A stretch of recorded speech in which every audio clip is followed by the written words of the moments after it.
Hello students, हम लोगों ने लास्ट क्लास में जहाँ छोड़ा था हम उसी के आगे कंटिन्यूस कर लेते हैं। लास्ट क्लास में हम लोगों ने पढ़ा था roots of quadratic equation. Roots of quadratic equation में हमने बातें की थी a x square plus B x plus c is equal to 0, A does not equal to 0। ये हमारे पास एक क्वाड्रेटिक इक्वेशन थी। इसके रूट्स निकालने के लिए हम लोगों ने पढ़ा एक्स बराबर minus b plus minus under root of b square minus 4ac upon 2a। ये हमारे पास एक रूल है किसी भी क्वाड्रेटिक इक्वेशंस के रूट्स फाइंड करने का। हमारे पास एक रूल है x बराबर minus b plus minus under root of b square minus 4ac upon 2a।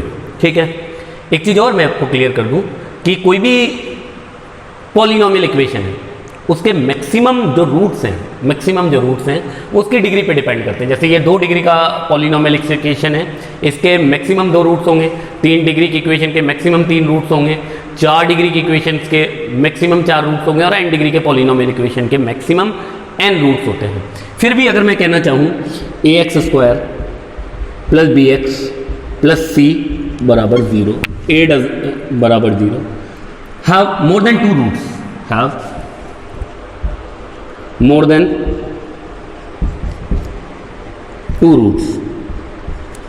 फिर भी अगर मैं कहना चाहूँ कोई इक्वेशन है a x square plus B x plus सी बराबर 0, मैं कह रहा हूँ 2 डिग्री का इक्वेशन है, मैक्सिमम कितने रूट्स होंगे 2। लेकिन फिर भी हम कह रहे हैं कि अगर ये इक्वेशन के 2 से ज़्यादा रूट्स हैं, मोर देन 2 रूट्स हैं, तो ये एक आइडेंटिटी होगी। ये केवल तभी पॉसिबल है जब a is equal to b is equal to c is equal to 0। अगर किसी भी quadratic equation a x square plus B x plus सी बराबर 0 के मोर देन 2 रूट्स तभी पॉसिबल हैं जब उनके जो कोफिशिएंट्स हैं सारे क्या हों 0। फॉर एग्जांपल जैसे मैं कहना चाहूँ अगर 0 x square plus 0 x plus 0 बराबर 0, अब इसमें आप x बराबर 1 रखोगे तो भी ये इस इक्वेशन को सेटिस्फाइड करेगा। x बराबर 2 रखोगे तो भी ये इस इक्वेशन को सेटिस्फाइड करेगा।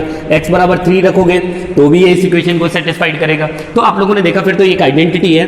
किसी भी क्वाड्रेटिक इक्वेशन के अगर 2 से ज़्यादा रूट्स है तो हमें एक चीज़ याद रखनी है कि ये केवल तभी पॉसिबल है जब a बराबर b बराबर c इक्वल टू 0। अब हम बातें करते हैं nature of the roots of quadratic equation. अब हम एक नए टॉपिक पे आ रहे हैं, nature of the roots of quadratic equation. Nature of roots of quadratic equation. अब हम लोग बात कर रहे हैं nature of the roots of quadratic equation, किसी भी द्विघात समीकरण के मूलों की प्रकृति। कहने का मतलब ये हम ये लोग डिस्कस कर रहे हैं कि कब रूट्स रियल होंगे, कब इमेजिनरी होंगे, कब सेम होंगे, इसको लेकर हम लोग डिस्कस कर रहे हैं। तो मैं कहना चाह रहा हूँ a x square plus B x plus c is equal to 0, A does not equal to 0। ठीक है, roots are given by x is equal to minus b plus minus under root of b square minus 4ac upon 2a। अब आप एक चीज ध्यान रखो, देखो roots इसी फॉर्मूले से आएंगे। कोई भी चीज इमेजिनरी कब होती है? जब रूट के अंदर नेगेटिव साइन आ जाए। रूट ऑफ -4 है तो इसको हम लिखेंगे 2 आयोटा। ठीक है, इमेजिनरी क्वांटिटी रूट के अंदर नेगेटिव साइन, जैसे -5 इमेजिनरी क्वांटिटीज है, अंडर रूट -11 इमेजिनरी क्वांटिटीज है, और यहाँ रूट में केवल कौन है बी स्क्वायर माइनस 4ac। लेकिन एक प्रॉब्लम और है कि अगर ये बी इमेजिनरी है, आयोटा की फॉर्म में है, तो फिर इस रूट का प्रोसीजर ही खत्म हो जाता है कि हम फिर ये डिसाइड नहीं कर सकते। Roots B square minus 4ac पर केवल तभी डिपेंड करते हैं जब ए बी सी खुद रियल नंबर हो। अगर ए बी सी में एक भी आपको आयोटा की फॉर्म में मिल जाए, जैसे बी आयोटा की फॉर्म में मिल गया, ए आयोटा की फॉर्म में मिल गया, तो आपका बी स्क्वायर माइनस 4ac पर रूट डिपेंड नहीं करेंगे। तो मैं कहना चाह रहा हूँ इफ, इसके साथ में एक कंडीशन और लगा रहा हूँ, a B C belonging to R, a B c खुद रियल नंबर होने जरूरी है। तो एक क्वाड्रेटिक इक्वेशन है x square plus B x plus सी बराबर 0, it does not equal to 0, A B C belonging to R. एक क्वाड्रेटिक इक्वेशन है। ठीक है, roots of equation, roots of this equation, nature of roots is dependent on b square minus 4ac। Then nature of roots is depend on b square minus 4ac। अब मैं कहूँगा कि इस equation के roots जो हैं वो बी स्क्वायर माइनस 4ac पर डिपेंड करेंगे। मैंने फिर बातें की सिंपल सी, हम लोग डिस्कस कर रहे हैं nature of the roots of quadratic equation, किसी भी क्वाड्रेटिक इक्वेशन के रूट्स का नेचर। दूसरी बात, रूट्स निकालने के लिए हमारे पास एक फॉर्मूला होता है x बराबर minus b plus minus under root of b square minus 4ac upon 2a। अब अगर इनमें ए बी सी में कोई आयोटा में है, जैसे ए आयोटा में है, तो इमेजिनरी क्वांटिटीज वैसे ही बन जाएगी, रूट का प्रोसीजर ही खत्म हो जाएगा। तो मैं कहना चाह रहा हूँ रूट्स का रियल या इमेजिनरी होना बी स्क्वायर माइनस 4ac पर केवल तभी डिपेंड करता है जब ए बी सी खुद क्या हो, रियल नंबर। अगर a B c real number ना हो के कॉम्प्लेक्स नंबर हैं या इमेजिनरी क्वांटिटीज हैं, तो रूट्स का हम ये नहीं बता सकते कब रियल होंगे कब इमेजिनरी होंगे। फिलहाल मैं कहना चाह रहा हूँ x square plus B x plus सी बराबर 0 it does not equal to 0 A B C belonging to R. Roots का nature b square minus 4ac पर डिपेंड करेगा कब, जब ए बी सी खुद क्या हो, रियल नंबर हो। तो अब हमने बातें की case first, if b square minus 4ac greater than 0, 0 से क्या है बड़ा। तो रूट्स हमने देखा था कि x बराबर हमने ऐसे निकाला था minus b plus minus under root of b square minus 4ac upon 2a। ठीक है, minus b plus minus under root of b square minus 4ac upon 2a। अब रूट के अंदर बी स्क्वायर माइनस 4ac है, ये real है, ये real है, केवल इमेजिनरी ये बन सकता है। अगर ये value B square minus 4ac जैसे 4 आ जाए, बी स्क्वायर माइनस 4ac की वैल्यू कितनी आ गई 4 या 5 आ गई, पॉजिटिव आ गई, तो रूट हमें निकल के आएगा। तो मैं कहना चाह रहा हूँ a b square minus 4ac greater than 0 then roots are real and distinct.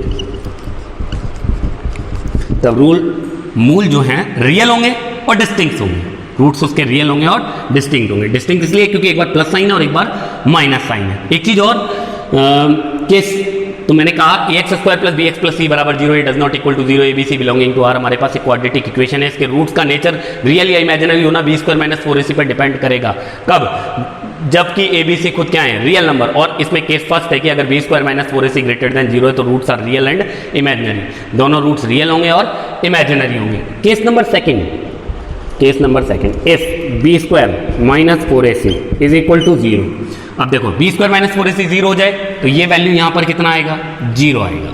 अब 0 आएगा तो एक बार प्लस 0 और एक बार माइनस 0, तो ये प्लस माइनस का प्रोसीजर हमारे पास खत्म हो जाएगा। तब हम कहेंगे then roots are real and same.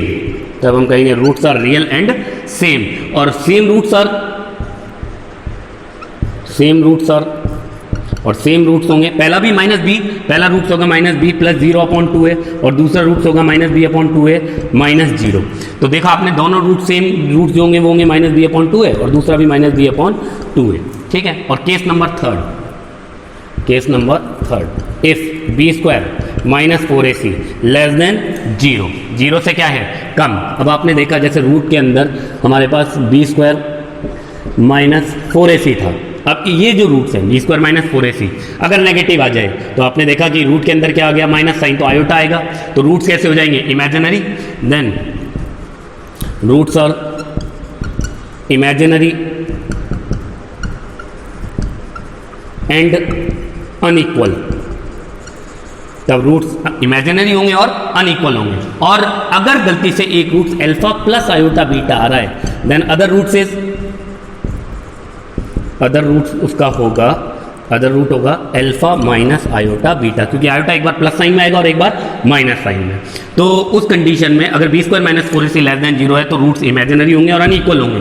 अगर एक root alpha plus iota beta है तो other roots alpha minus iota beta confirm है कि हमेशा कॉन्जुगेट पेयर में होंगे। मैं फिर बातें करूं, ax square plus B x plus सी बराबर 0 it does not equal to 0 A B C belonging to R. हमारे पास एक क्वाड्रेटिक इक्वेशन है, रूट्स का अब रियल या इमेजिनरी होना बी स्क्वायर माइनस 4ac पर डिपेंड करेगा। इसमें केस फर्स्ट हमने पढ़ा b square minus 4ac greater than 0 है तो रूट्स हमारे पास रियल होंगे और अलग अलग होंगे। और अगर बी स्क्वायर माइनस 4ac बराबर हमारे पास 0 हो जाए तो रूट्स हमारे पास क्या होंगे, सेम। और वो सेम रूट्स, पहला रूट माइनस बी अपॉन 2 है तो दूसरा रूट भी माइनस बी अपॉन 2 है। और बी स्क्वायर माइनस 4ac की वैल्यू लेस देन 0 हो जाए तो हम कहेंगे रूट्स इमेजिनरी होंगे और अनइक्वल होंगे। एक रूट्स अगर अल्फा प्लस आयोटा बीटा होगा तो दूसरा roots alpha minus iota beta होगा, यानी कि रूट्स जो है वो कॉन्जुगेट पेयर में होंगे हमेशा। कब, जब ए बी सी खुद क्या हो, रियल नंबर। अब हम बातें करेंगे कब रूट्स रैशनल है, रियल रूट्स में ही हम बातें कर रहे हैं, कब रूट रैशनल होंगे और कब रूट इरेशनल होंगे। हम लोगों ने डिस्कस किया था कोई भी इरेशनल वैल्यूज कब होती है, जब उसका रूट पूरा पूरा फाइंड नहीं होता। जैसे रूट 2 इरेशनल है, रूट 3 इरेशनल है, रूट 4 ये रैशनल है, क्योंकि रूट 4 की वैल्यू होगी 2 और 2 को अपन लिख सकते हैं 2/1 P/Q के फॉर्म में एक्सप्रेस कर सकते हैं। तो मैं कहना चाह रहा हूँ कोई भी चीज़ इरेशनल तब बनती है जब उसका रूट पूरा पूरा फाइंड नहीं किया जा सकता है।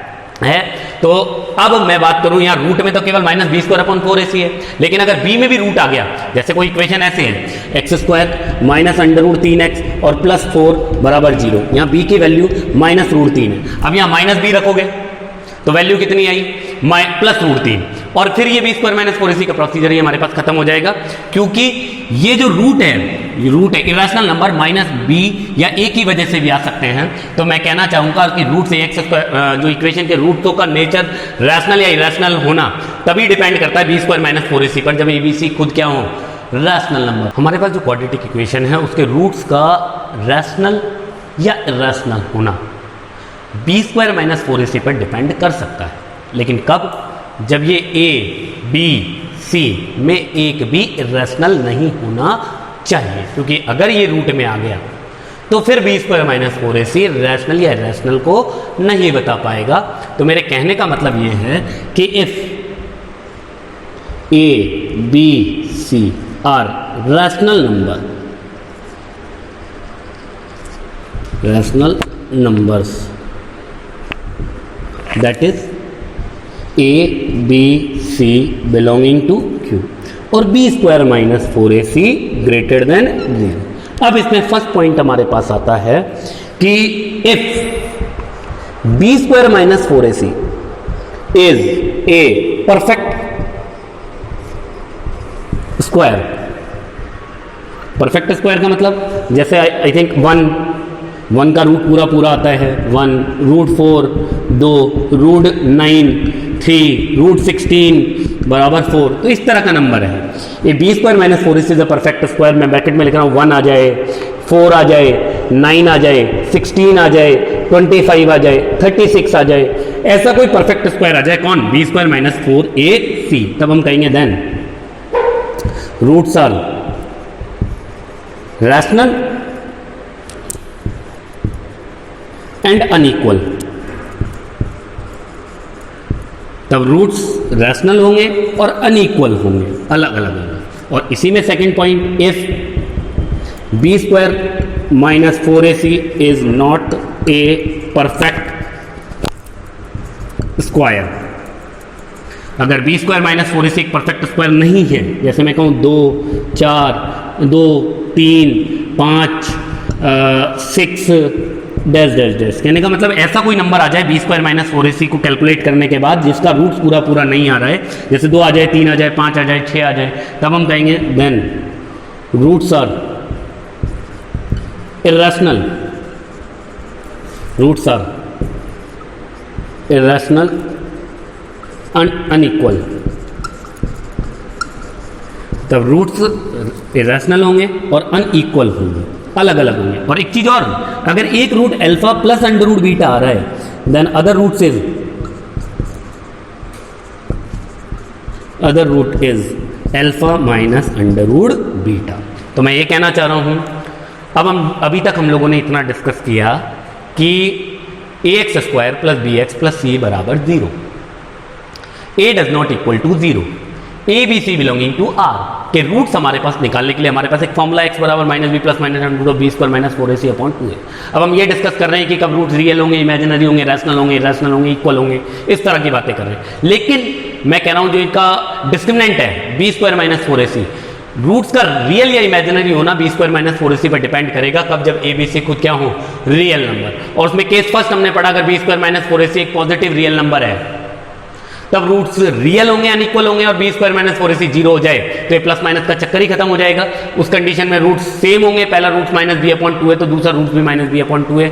और b² - 4ac < 0 negative real number आ जाए तो हम कहेंगे रूट से रैशनल होंगे, सॉरी इमेजिनरी होंगे और अनइक्वल होंगे, और कॉन्जुगेट पेयर में भी होंगे। अगर एक root alpha plus iota beta आ जाता है तो दूसरा root alpha minus iota beta होगा।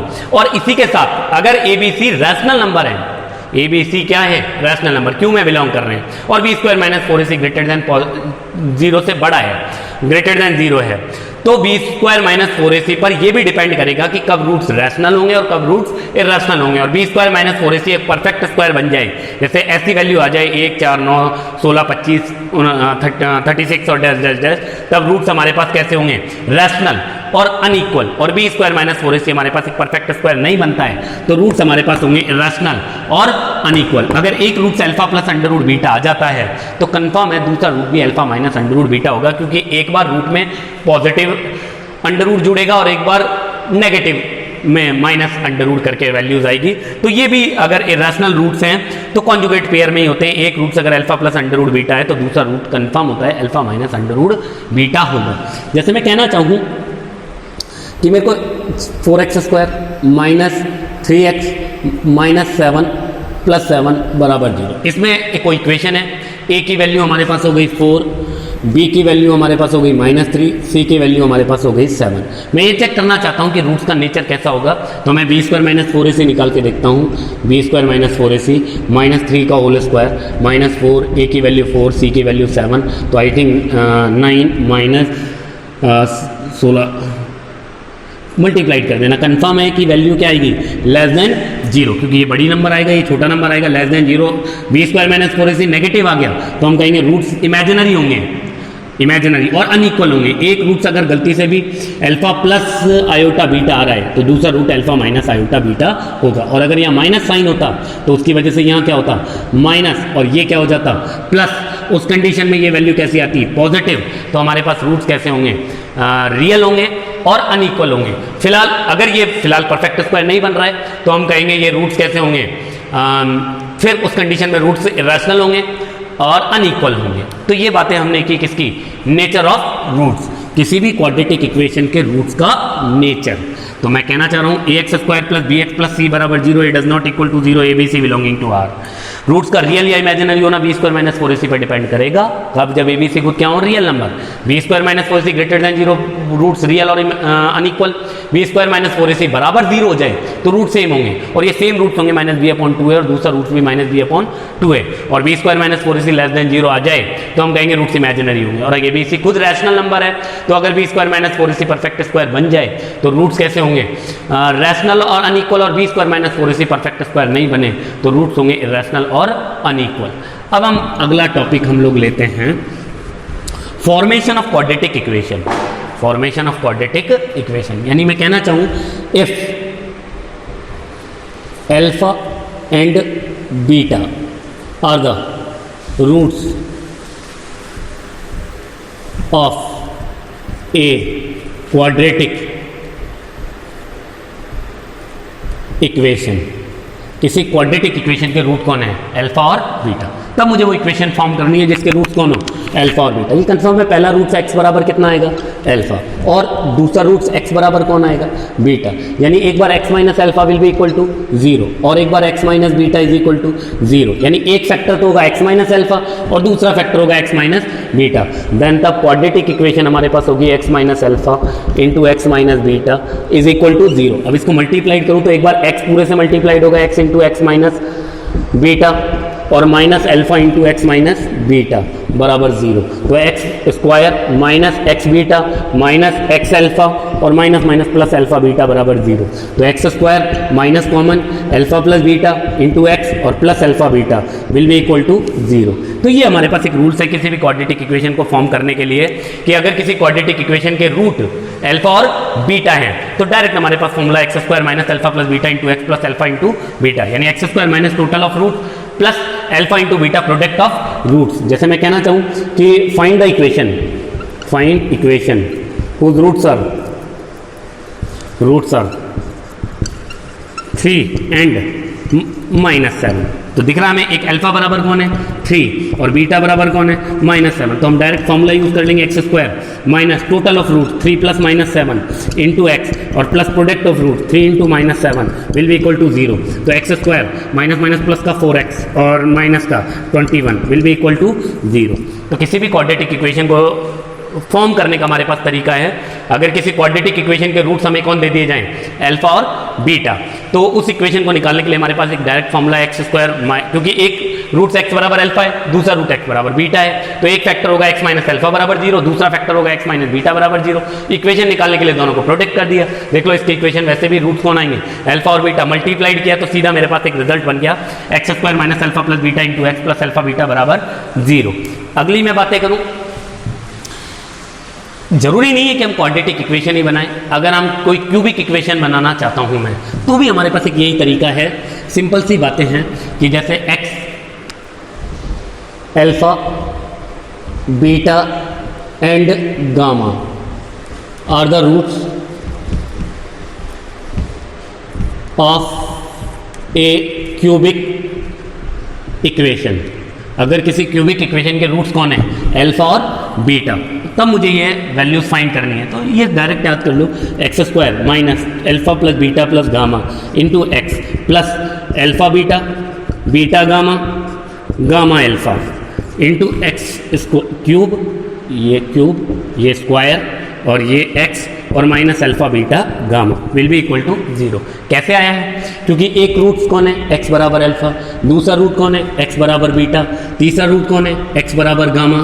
तो अगर मैं पहला फैक्टर निकालना चाहूँ, पहला फैक्टर होगा x minus alpha will be equal to 0, दूसरा होगा x minus beta is equal to 0, तीसरा होगा x minus gamma is equal to 0। तीनों को प्रोडक्ट कर दो तो इक्वेशन होगी, then equation is x minus alpha x minus beta x minus gamma बराबर 0। और अब मैं इनको मल्टीप्लाइड करना चाहूँ तो ये तो मैंने अभी थोड़ी देर पहले मल्टीप्लाइड किया था, x square minus alpha plus beta into x और प्लस अल्फा बीटा और इंटू एक्स माइनस गामा बराबर 0। तो एक बार एक्स पूरे से मल्टीप्लाइड होगा और फिर गामा से मल्टीप्लाइड होगा, तो x square minus alpha plus beta, direct कर ही देता हूँ, पहले एक्स को मल्टीप्लाइड, चलो x square minus alpha plus beta into x और प्लस का alpha beta into x minus gamma into x square minus alpha plus beta into x और plus का अल्फा बीटा बराबर 0। और अच्छे से मल्टीप्लाइड किया, x cube minus alpha plus beta into x square और plus alpha beta into x minus gamma x square minus minus plus alpha plus beta into gamma x और plus का alpha beta gamma will be equal to 0। तो x cube, इन दोनों में से x square common तो minus alpha plus beta plus gamma into x square और plus x common alpha beta plus beta gamma plus gamma alpha into x और plus का alpha beta gamma.